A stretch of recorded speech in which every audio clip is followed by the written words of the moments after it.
with that, we will switch over to Bill Walters, who is here. Hang on. Hi, Bill. How you doing? I am blessed. How are you? I am equally as blessed. Thank you. So, with that, I'm going to speak. I'm actually just going to introduce him, and then Bill will tell you a little about himself. He is a fantastic human being. I speak to him almost for no reason sometimes, just to do a catch up, just because I just think he's amazing, and he's an excellent insurance center. I'm going to call him an insurance center and financial center. So, with that, Bill, take it away.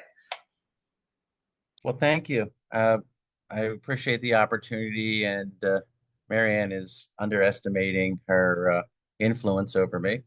She's a wonderful person with a heart the size of Montana, or in your case, the size of Alberta. So, Alberta, I love that. Bill, can you just put like bring down your screen a smidge, because yeah, there you go. Oh, okay, there you okay. go. Perfect. Is that Thank you. better? Okay. Well, first, I wanted to discuss with people a little bit about having a positive mindset. And with a positive mindset, you attract positive thoughts and positive thinking. And when you focus on a positive mindset, it is an opportunity for others to not only be attracted to you when you attract like-minded individuals, but also you put it out into the universe that you're going in the right direction. And likeness and proximity promotes likeness, and these things happen, right? So without an open mindset, to have an open heart, an open mind, and the ability to want to grow, uh, opportunities that are placed before you will not flourish. It's like when you scatter seeds and they go on rocky soil and they do not grow. They come up, but then they don't survive and prosper. So the key to succeeding is to have an open mind and an open heart. You do not know what introduction someone may give you and where it may lead. Now, some background on me. Um, when life deals you lemons, you make lemonade. So, when I graduated from Drexel in 1991, it was about making a difference. And I started working in the world of special needs and coaching Special Olympics. And in 2000, my daughter was born. And my daughter has a plethora of issues and just newly diagnosed with a heart issue. But she's not Down syndrome. She just had somebody with a learning disability, as well as chronic liver, kidney, eyesight, hearing impairment. And this did not bring her down. And so while mommy was finding herself, dad took a second job and got her all the necessary therapies to get her on board. And she was reading at first grade, ninth month, in seventh grade. And when she got the eye therapy, her eyes were not coordinated with each other. And this is the reason why many students who have behavior issues um, doesn't work out, because their eyes aren't coordinated and their mind does not know how to process and focus. So after a year of therapy and three therapies a week for an hour each, her reading level went up 8 full grades. Now, I tell you this story about overcoming because she was given a zero chance of attending college. And last year she graduated with her degree with honors, and she's working at a corporate job in customer service. So why am I discussing my daughter on this? Well, because she's an overcomer. So if she can overcome, you can overcome. Now, I am not your typical financial planner or advisor. Matter of fact, my keyword is moneyfesting. Okay. And this year, what I mean by that is when you manifest, when you put out into the universe that you're going to succeed and you have opportunities presented before you, they're placed before you because you have an alignment with a higher source. And that's the person you're supposed to honor and align yourself with. Now, I want to spend some time about creating good habits. I'm going to say some things that are probably going to tick some people off, but that's okay. There's a six-letter word that causes people a lot of fear and trepidation. It's called budget. Budget, right? And most people do not operate under a budget. Matter of fact, they do nothing. They just pay their bills and they don't worry about the next thing. But if you don't have a budget, you don't know where you're going. And if you don't have a budget for retirement, you don't have a goal to be set for retirement, right? So having a budget doesn't mean that you don't go and have the Amazon driver know you on a first name basis. That's not what it means. What it means is if you know what your fixed costs are, then you have a goal to set to live above those fixed costs. If you don't know what your retirement costs are, you don't have a game plan to retire in. So paying your bills, spoiling your grandchildren, spoiling your pets, these are all great goals, but most people want to travel both in the present and in the future. So how do you take care of this? Now, I'm speaking for people strictly based in the US because that's where my expertise is. But when we come to this marketplace, our game plan is to A, reduce taxes, B, increase your wealth, and C, to create memories. So how do we do this? Well, you set up a game plan of savings. Savings can be done in many different ways, but ultimately the best time to start saving and creating a game plan for the future is today. Now, if you've already created a game plan for savings and you have a 401k, which I call uh, the big lie in America, a 401k is a great way to have your money matched by an American employer. So if you put in 5% because it matches 5%, that's great. It's 5% free money. But ultimately, when you leave corporate America, whether it's in retirement or pre-retirement, or you become that next person who's going to be a sensation and become a solopreneur, entrepreneur, or successful business owner, you're going to have a large chunk of money sitting out there that's exposed to the market. Now, anybody that has any exposure to the US market has realized an 18% downturn, and it's going to continue to get worse. Yet, if you knew me prior to today, I've been predicting this since August of last year. There's ways to protect and put a savings plan in place where your money can triple. Yes, I said triple in 10 years. And you have zero down market exposure and vulnerability because it's contractual. So yes, triple your money. So 100 turns into 300,000 US in 10 years and zero negativity or down market exposure. But that's not the best part. The best part is developing a relationship with your planner. Hopefully that would be me so that we can walk you through. That's just step one. The next step is to try to save money income tax free, meaning growing your money at 10%, again with a buffer. But I'm going to do a little diversion here and say that when we're talking about opportunities, we have to go back to 8 years ago in 2017 with the Tax Cut Act in the US. And what happened was in 2017 that we were given an 8 year window where corporate taxes were cut by 14% and personal taxes were cut by 3%. And there was an opportunity there to really grow and expand. And what most Americans did was they didn't save, right, in that time frame. And that tax cut ends at the end of December 2025. And what do you think what's going to happen to taxes in the next 8 to 10 years? They're going to go up. So what do you think is more important? Learning how to save money income tax free or learning how to save money where it's tax deferred and you pay as you take distribution? So please keep in mind that there's not a one size fits all for your retirement game planning or for your current game planning. For instance, people want to save for college for their children or grandchildren. In the US, there's this program called a 529. I call that the devil's advocate. It's not really your best bet for saving for college. There are alternative methods that have way more flexibility and earn a lot greater return. So what I want to summarize is that you can heal your mind, body, and soul. You can have a positive mindset. You can create a mindset of abundance and growth, and it starts with an open heart, an open mind, and the ability to want to change.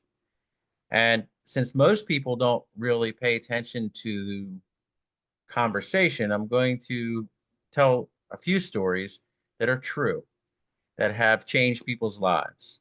The first one I'm going to bring up is about a person, and his name was James Gandolfini.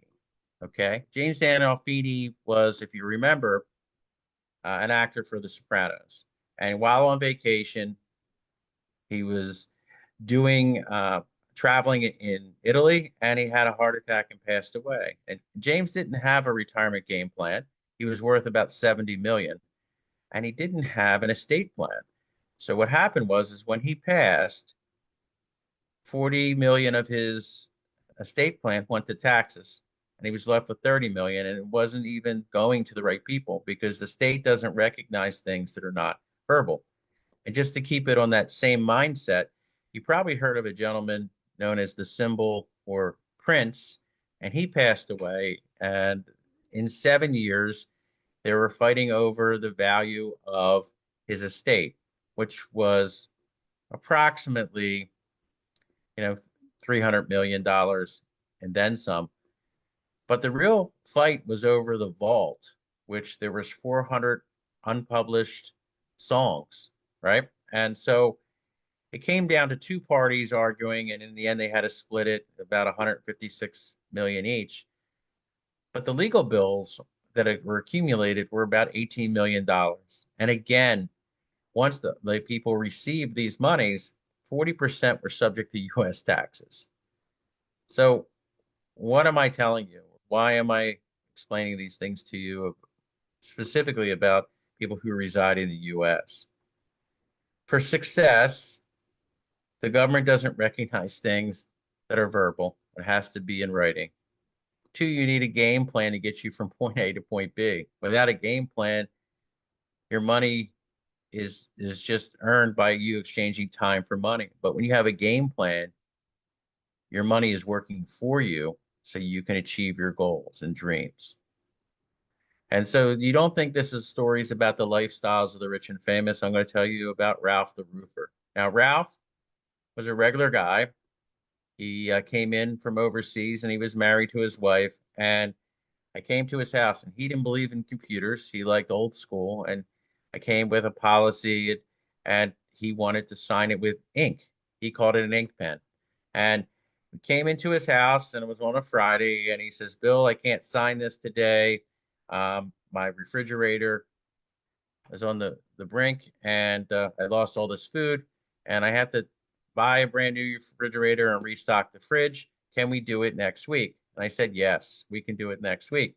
Now, I have to point out that Ralph was not Italian, because if you were Italian, you would have a refrigerator and a freezer already fully stocked in your garage, right? So he wasn't Italian, and that's what they do. So I came back to the house and was talking, and on Wednesday, I get a phone call from his wife, and she goes, I'm a proud owner of a $2 million refrigerator. And I said, what do you mean? He says, well, Ralphie was on the roof and he had a heart attack and he fell down and came down and he passed away. And so instead of having that insurance policy to ride me through, I had to now go back to work and finish life without a game plan or a future. So I'm not telling you this to be on a down note. I'm just telling you that it can happen to anyone, and it's important to have the ability to have a game plan and to do it today. So don't put off today what you can do tomorrow. One last story is there is the last lecturer. The guy's name was Randy, and Randy was a professor at a university, and he gave this famous last lecture, and he was an internet sensation before the internet was even up and running at anywhere near the size it was today. And Randy, in his last lecture, said the most invaluable thing about life is time and how you use it. So he had the benefit of having cancer and knowing that he had about a year and a half to live. So he's able to set aside his time, effort, and money into making sure his house was paid off and make sure his kids' college education was taken care of, make sure they had a big enough nest egg. And he had an estate plan and everything was in writing. So he had the benefit of knowing, unlike Prince and unlike James Gandolfini. So when you commit yourself to excellence and you strive for growing and being the best version of yourself and going forward with what is important, how to move forward with attracting profitable opportunities, creating multiple streams of income to achieve financial freedom, the first step is a game plan to get things in writing. Because in life, it's about collecting trinkets, memories, creating memories. And what a better way than to create them for yourself than to game plan it out and have fun doing it. So at this point, most people have questions, but since this is the first time that I'm doing something like this, I didn't want to assume that everybody knew what I did or why I do it or what's my why. So for me, my why is my family. For your business, for you to succeed, your why is what your driving force is.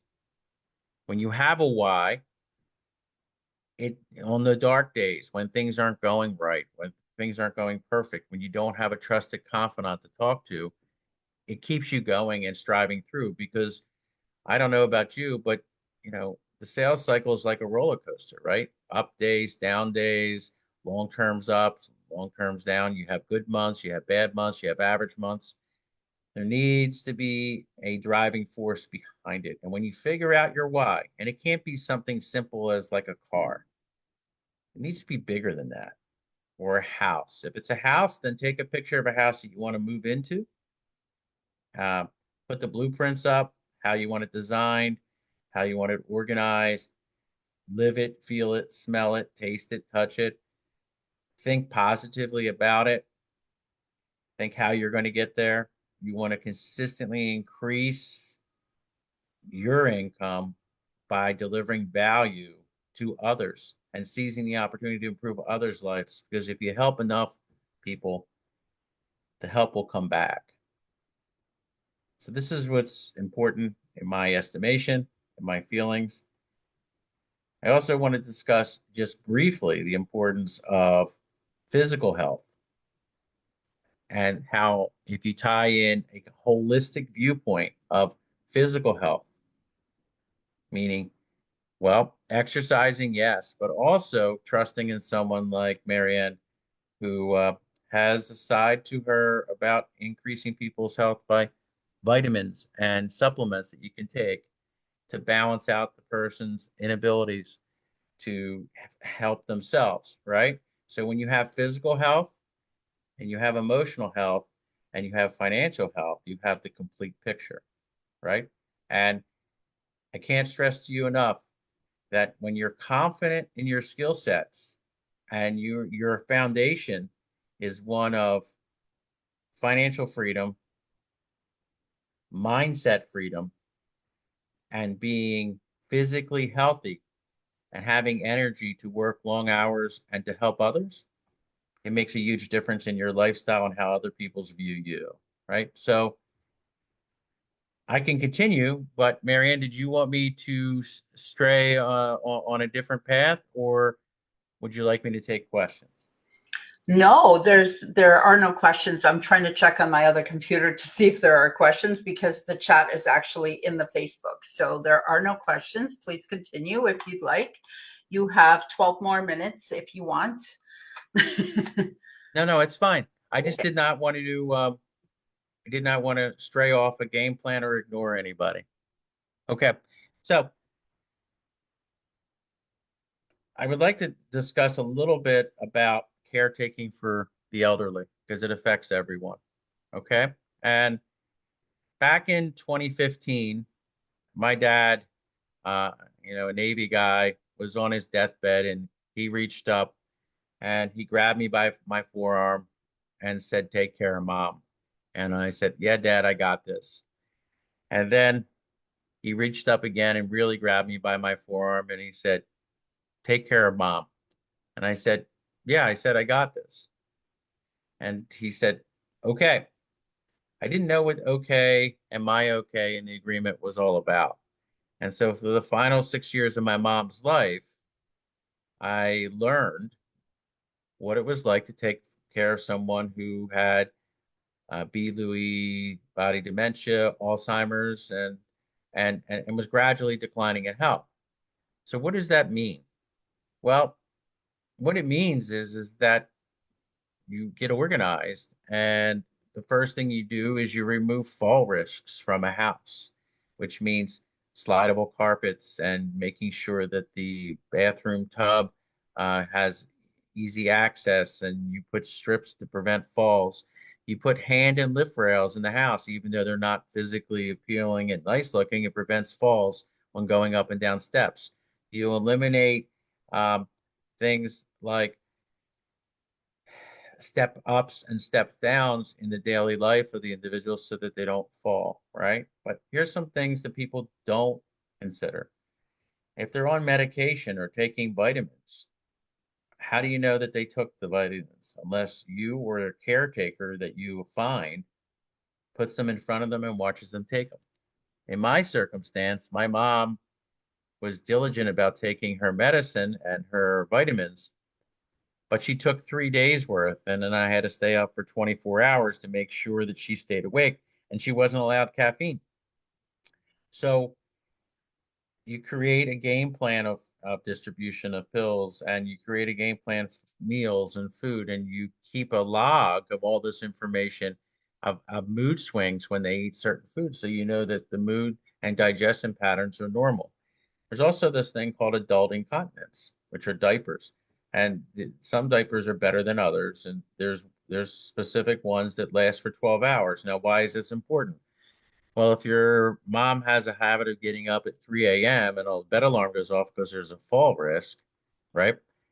There's an opportunity for her to fall unless she has the confidence that she can just relieve herself and it could be taken care of in the morning and she doesn't have to get up out of bed. Now, other caretaking ideas or preliminary discussions is to have somebody with the aging or elderly parent go with them on doctor visits so you get the truth instead of what they remember. And creating a care plan that includes night times and weekends, because as these situations get worse, caretaking gets more and more difficult. And I didn't know anything about respite care, which is really important for your own mental health and well-being. So when you have a 6-year journey with no respite care and the weekends and nights are all on you, it kind of drains on you as well. So why am I pointing these issues out? Why am I saying these things are important? Because it's important while the parent is still cognizant to get their thought process of how they want to retire. They worked all their lives. You want to get it in writing. You want to create a game plan for caretaking. Do they want to stay in their own home? Do they want to follow through and live in an environment that is to their own uh, best interest and blessings? Right now, you have to remove someone away from the home if it requires skilled nursing, right? So if they're, and this is for the US and not Canada, but if it requires skilled nursing, that's not, unless you're a skilled nurse, it's something you can't provide. So you want to get these agreements with your parents in writing so that their wishes true, but also that you can laminate it and put it in front of them. And when they say, I didn't ask for this, you say, well, you did, and here's your signature. But you don't argue, you just say, this is what you wrote down that you wanted. It's important to have that in writing so that you honor their presence. In the same breath, you don't want to be a burden to your children. So you want to know what your children's viewpoint on this. Are you going to be welcome in their home, or is it best to have the caretaking taking place at your house with a game plan for the future? So I'm also going to talk a little bit about special needs and special needs trust. So if you have the pleasure of having an atypical or a neurodivergent or someone on the spectrum in your lifestyle, there's plenty to learn from them. And if you receive benefits from the state, or if you're getting Social Security income or disability income, as well as Medicare or Medicaid, in order to continue to receive that, it is highly recommended that you get a special needs trust. And that special needs trust is one that's set up so that if any extra money comes in, it's made payable to the trust so you don't lose your medical benefits, which are extremely important. And the money that comes in from the state is going strictly towards living, or in other words, rent.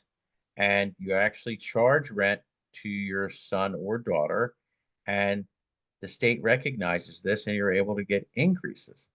And in the United States, there's also this thing called a waiver, in which you can get paid for the caretaking of your child directly from the state. This is a pretty good deal. It just takes time to qualify for this. Now, why am I bringing this up? Because most people are not public about either having a child on the spectrum or atypical, or a family member. And so the most important thing you could ever give to a family member is time, meaning the ability to allow them to take a shower or go food shopping or have a dinner in peace, and to caretake for them.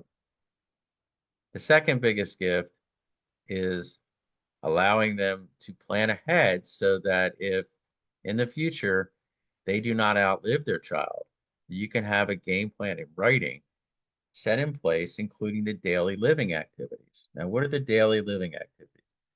That's from the time the child or adult child wakes up to the time they go to bed. Their sleeping patterns, what they eat, what brings them joy, what do they like to play with, or what do they like to do? Is it on a computer? Is it certain things on a computer?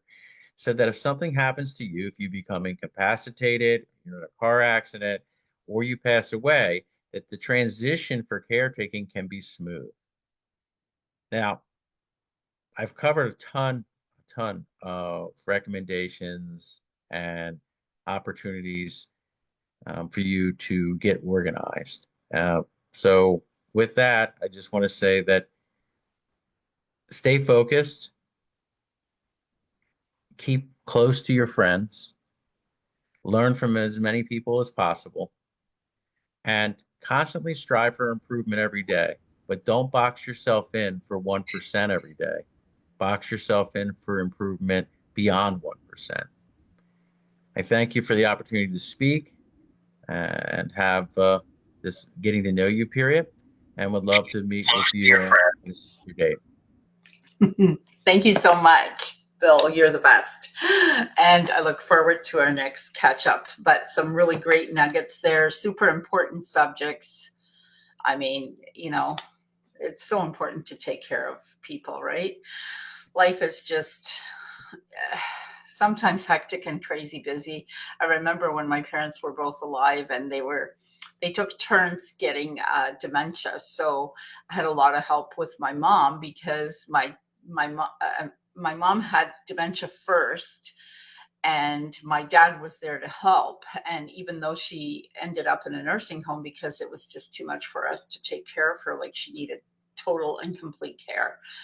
And after that, it was my dad. After she passed away, then he ended up getting it. Now he had a shorter, she had it for like a good 10, 12 years. So it was very long and drawn out with her. With him, it was shorter, so it was easier, but it was just me. So I had to put him into a nursing home that was closer to where I live, so I could go numerous times throughout the week. Like most days I would just come after work, but I couldn't do it every single solitary day, right? And sometimes you get a cold, they won't even let you into the nursing home. But anyways, it was so important, so important. Thank you so much, Bill.